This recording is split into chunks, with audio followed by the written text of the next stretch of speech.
राम जन्म भूमि पूजन के उत्सव में आप लोगों को बहुत बहुत बधाइयां देना चाहता हूं। उसके साथ मैं आप लोगों को ये बताना चाहता हूं कि आज के उत्सव वाले दिन पे मेरी पहली वीडियो वो भी इलेक्ट्रॉनिक्स सीरीज के ऊपर आ चुकी है और इसी वीडियो में मैं माइक्रोवेव ओवन जो कि इलेक्ट्रॉनिक्स का पार्ट है उसके बारे में मैं डिस्क्राइब करने जा रहा हूं। तो इस वीडियो को आप अंत तक देखिए। तो आज हम डिस्कस करने वाले माइक्रोवेव ओवन के बारे में, माइक्रोवेव ओवन के कंपोनेंट स्ट्रक्चर्स के बारे में। तो सबसे पहले हम शुरू करते हैं। माइक्रोवेव बेसिकली जो फूड है वो हीट किससे करता है? माइक्रोवेव रेडिएशन से, ये तो सबको ही पता होगा। और इसका जो फॉर्म होता है वो नॉन आयनाइजिंग इलेक्ट्रोमैग्नेटिक रेडिएशन का होता है, जिसकी जो फ्रीक्वेंसी होती है वो होती है 300 मेगा हर्ट्ज से लेके 300 गीगा हर्ट्ज तक। और ये इसकी माइक्रोवेव वाले रीजन स्पेक्ट्रम अगर आपने पढ़ा हो तो उसमें एक माइक्रोवेव रीजन आता है, उसके हिसाब से 300 एम हर्ट्ज से लेके 300 गीगा हर्ट्ज तक इसकी फ्रीक्वेंसी होती है। और ये जो फ्रीक्वेंसी है ये कौन से बैंड में यूज होती है? इस बैंड का मैं नाम लिख रहा हूं ISM, मतलब कि इंडस्ट्रियल साइंटिफिक मेडिकल, ये इसका बैंड में यूज होता है। और microwave oven dielectric heating वाले प्रिंसिपल पे वर्क करता है,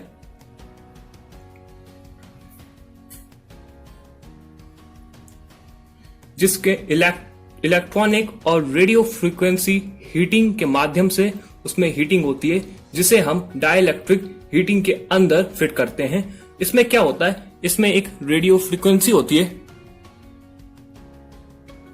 इसमें एक रेडियो फ्रीक्वेंसी होती है जो कि अल्टरनेटिंग इलेक्ट्रिक फील्ड में अप्लाई होती है। और जब इलेक्ट्रोमैग्नेटिक रेडिएशन EMR ये हीट करता है उस डाई इलेक्ट्रिक हीटिंग को।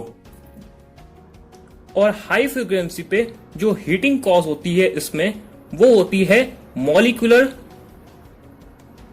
डाइपोल रोटेशन से।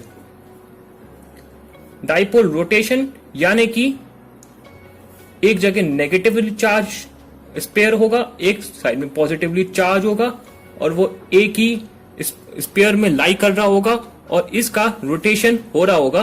और जो रोटेशन है वो भी डाई इलेक्ट्रिक मीडियम के अंदर ही इसका होता है। और तो और रोटेटिंग मॉलिक्यूल्स जो हैं, छोटे छोटे मॉलिक्यूल्स हैं, वो एक दूसरे मॉलिक्यूल्स को हिट करते हैं और उनको मोशन में लाते हैं। और उसमें से जो एनर्जी निकलती है वो एनर्जी हम माइक्रोवेव ओवन में यूज करते हैं। एक मॉलिक्यूल ने दूसरे मॉलिक्यूल को हिट किया, दूसरे ने तीसरे को हिट किया, तो जो एनर्जी डिस्पर्स्ड है एज अ मॉलिक्यूलर रोटेशन या वाइब्रेशन एनर्जी में, तो ये ट्रांसलेट होती है सॉलिड्स में और लिक्विड में, जिसकी वजह से जो टकराने की वजह से टेम्परेचर राइज होता है। और ये जो टेम्परेचर राइज होता है इसके बाद फिर सिमिलर प्रोसेस होती है हीट ट्रांसफर में भी, मतलब हीट कांटेक्ट में भी टेम्परेचर तो राइज हो रहा है, फिर हीट भी ट्रांसफर हो रही है। फिर एक बहुत अच्छा कॉमन मिसकंसेप्शन है जो लोगों को माइक्रोवेव के बारे में ऐसा लगता है कि जो माइक्रोवेव हीट है, जो माइक्रोवेव फूड को हीट करता है, वो special resonance of water molecules से करता है। मतलब कि वाटर के एक स्पेशल टाइप के स्ट्रक्चर्स होते हैं, ये मैंने ऐसे बना दिए, एग्जैक्ट स्ट्रक्चर्स नहीं बनाए मैंने, तो मतलब अलग अलग स्ट्रक्चर्स पे, जिसको हम रेजोनेंस इफेक्ट भी बोलते हैं। तो बहुत सारे वाटर के स्ट्रक्चर्स पे मतलब हीट होता है फूड, जबकि ऐसा नहीं है। माइक्रोवेव क्या करता है, जैसे वाटर मॉलिक्यूल के अंदर 3 एटम्स होते हैं, हाइड्रोजन, ऑक्सीजन, हाइड्रोजन, इनके बीच का कुछ बॉन्ड एंगल होता है। और ये क्या करते हैं, कैलकुलेटिंग द रेजोनेंस फ्रीक्वेंसी। अगर हम इनकी रेजोनेंस फ्रीक्वेंसी कैलकुलेट करेंगे तो बहुत ज्यादा डिफिकल्ट हो जाएगा। इसलिए जो माइक्रोवेव है वो रेजोनेंस फ्रीक्वेंसी पे बिल्कुल वर्क नहीं करते, वो एक ही टाइप की वाटर फ्रीक्वेंसी पे डिपेंड करते हैं। और माइक्रोवेव रेडिएशन में क्या होता है, माइक्रोवेव जो ओवन में होते हैं वो रेजोनेंट फ्रीक्वेंसी ऑफ वाटर पे बिल्कुल भी टर्न नहीं होते, ट्यून नहीं होते। और तो और जो वेव होती है वो ब्रॉड बैंड होती है, मतलब वेव्स के अंदर तो बहुत सारी फ्रीक्वेंसी हो सकती है, मतलब मल्टीपल फ्रीक्वेंसी पे ओवन अपना काम करता है। कि आपको ऐसी फ्रीक्वेंसी मिल रहा है आपको, मैं यहां बना के दिखा रहा हूं, आपको लंबी वाली एम्पलीट्यूड जा रहा है, आपकी वेवलेंथ कम है, फ्रीक्वेंसी जा रहा है, आपका एम्पलीट्यूड कम है, वेवलेंथ जा रहा है और फ्रीक्वेंसी कम है, तो आपको इस तरह से मिल सकता है।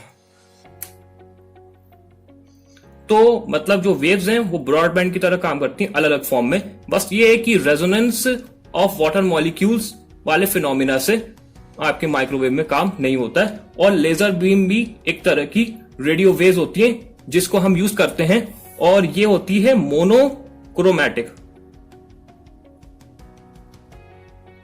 मोनोक्रोमैटिक वेव्स होती हैं, रेडियो वेव्स होती हैं।